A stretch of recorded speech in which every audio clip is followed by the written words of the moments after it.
All right, I think we're just going to do a quick like news roundup from this morning.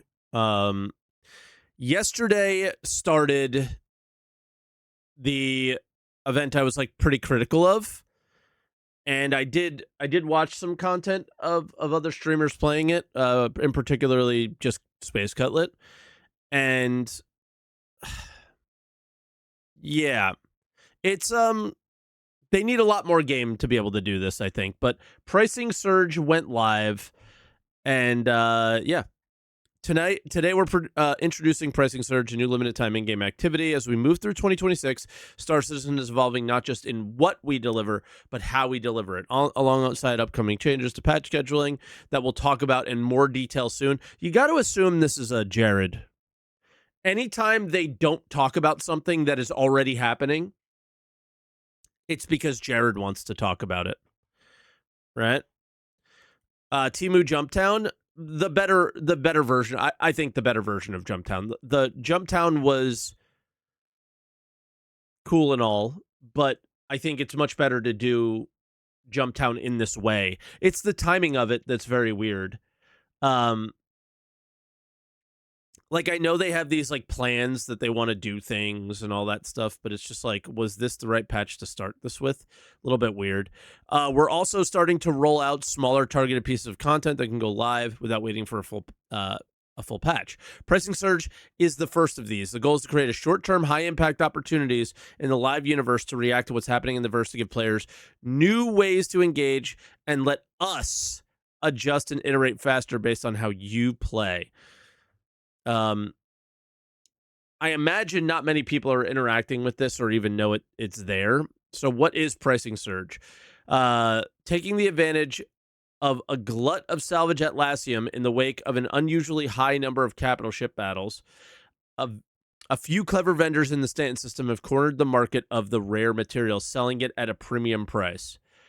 What's crazy about this is there's no real great place to um sell Atlassium, apparently, but Atlassium is used to create, I believe, the Idris and the players, at least the players for sure. So if you're looking to make Wicklow ships, that's what this is. But for those of you without Alpha UENC in hand, the vendors are also offering higher than average prices on a few other commodities that they're eager to get their hands on. So this is where it's like kind of cool. Devlin Scrap and Salvage and Brio's Breaker Yard are buying these at really good prices, apparently. So if you like trading, and a lot of people like to do commodity trading, this is like kind of the thing you're going to do. It does look like you're not really going to be paying much attention to Atlassium if you're a trader. So profit-seeking traders are encouraged to seek and discover these prosperous vendors in the verse, but beware that quantities are limited and others may be seeking out fortunes in less than friendly ways. So as far as I know for now, the quantities of these are still capable of being picked up, purchased, all that stuff. There's no real issues going on with that, simply because not that many people know where to get these items yet. This demand is temporary and will fade once their needs are met and the market stabilizes with the next major update, Alpha 4.6. It's both very nice to see CIG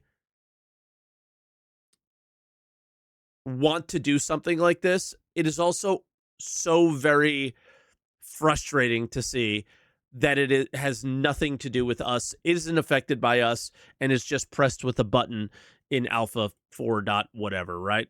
So the fact that like they're talking as if it's dynamic, I think here was like the most hilarious thing.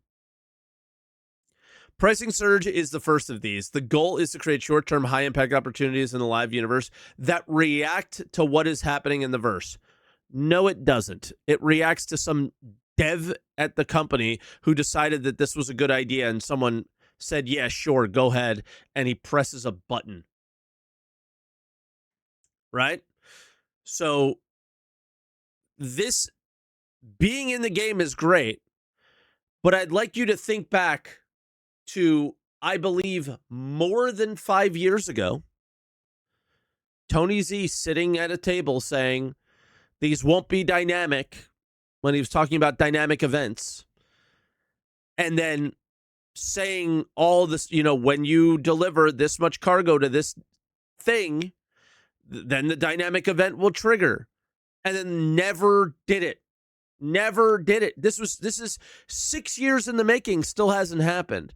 So while I do feel like, hey, some of these things are good, the timing with the current, state of the economy is very weird, because players who don't even know the exploit are being given money by players who did.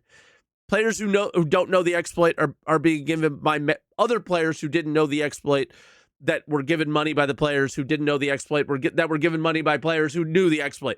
Like, there's just so much money in the game. It's very weird that there might not be that much drive for a player to want to do stuff like this, especially because, Brios and Devlin are going to be camped. So it's going to be another thing where, like, that solo player, which the trader is, I would imagine, 99% of traders are solo players.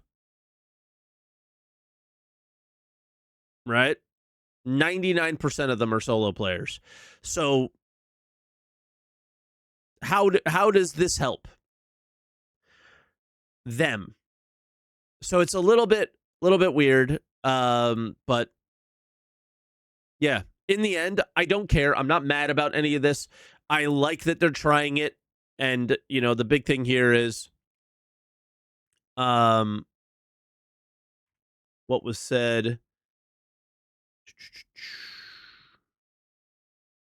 And lets us adjust and iterate faster based on how you play. So I'm very curious what their numbers are going to look like, because my guess is your trader it can't and won't do this. They'll do it once, and they'll lose their cargo once, and then they'll never do it again.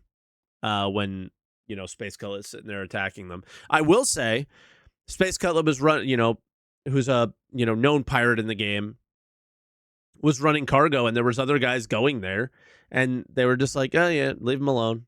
So I was like, oh, that was a surprise. I was in and out, but yeah, it's an interesting thing. We'll see how this goes, but overall,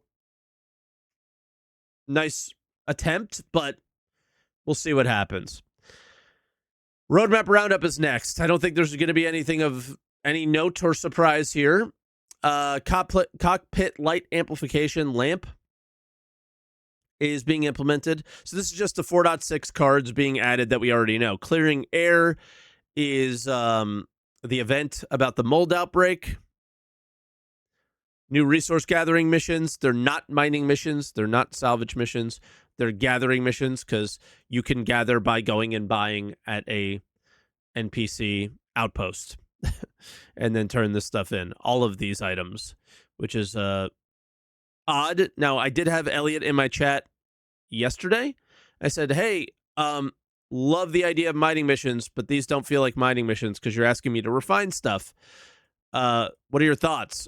And they said that was what they originally wanted to do. There's some things getting in the way of that. And I was like, oh, okay. Hands up. I'm good. If that's the intention and that's not where we are right now, I'm cool with that.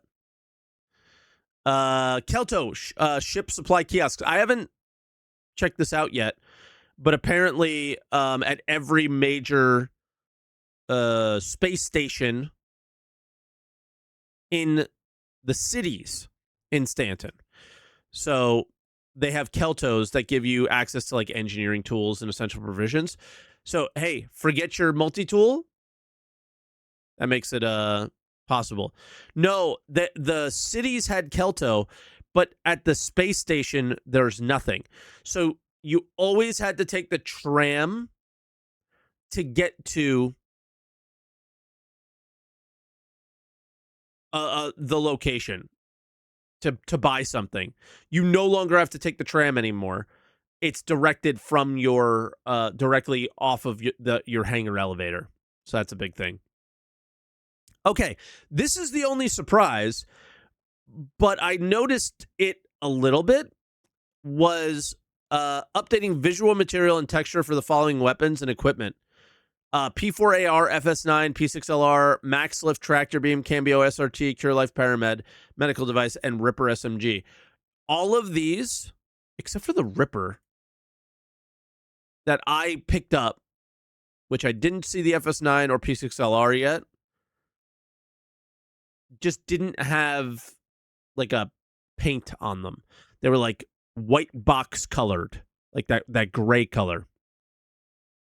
So I didn't see any change other than they were like missing their paint. You thought we were getting something about inventory? No. And no mention of a wipe either. So, yeah, we'll have to see. You're saying that there's no Keltos in... Oh, okay. Well, I've like I said, I've not seen the Kelto thing yet. We can go and do that first when I go in and play today. But Torsten's intention was to get the Kelto at the spaceport. What they got might be different because this just says major cities, and they would say at the spaceport if that was what happened. So we'll take a look. I'll go to I can just like recopy 4 times and go to each location and see. So all right, that's that. And then I think we have one other thing. Yeah, the patch notes, which is I think they just officially talked about LAMP, and then these are the ships that have it. So if you don't, if you have something other than these, you just won't see it. Avenger series, Eclipse, Gladius, Retaliator, Saber, Hornet, Arrow, Gladiator, Hawk. Is that Gladiator twice? No. I might have said it twice. Hawk, Hurricane, Lightning, Terrapin, Mole, Defender, Mustang, Nomad, Ares, Ion, and Inferno. Intrepid, Buccaneer, Cutlass series, Golem, Ox, Vulture, Blade, Glaive, Prowler, L21, L22, P52, P72, Fortune, Prospector, Razor, Reliant. Why put it on the Reliant? It's so weird. Who uses that? Fury 300, 85X, X1, Salvation, Scorpius, Antares, Scythe, Santoki. Okay, cool. These are going to be updated as patches go on. Maybe even in the PTU, but probably not. And yeah. And then I didn't see any bug fixes that were like, oh, I have to really care about, except for this one. For anybody who saw some event missions that were like, what the heck? This one was the fix for that. So we'll take a look at that when I go in and play as well. All right. That was like the news for the day. So I'll put this up on YouTube and then, yeah. Hi, YouTube.